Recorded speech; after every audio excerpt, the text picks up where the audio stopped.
Why not to make video for your business? Reason 12. I've got a great face for radio. I know a lot of people who don't like the way they look, the way they look in a photograph, the way they look in a video, perhaps even the way they look in the mirror. But this isn't about you.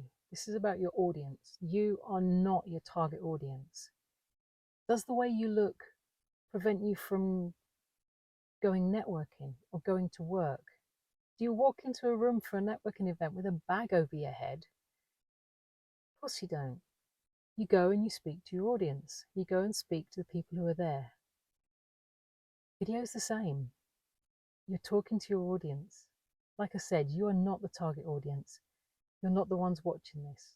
The people who are watching this are the people who have done business with you, your past clients, your current clients, people who will do business with you in the future. They don't care the way you look.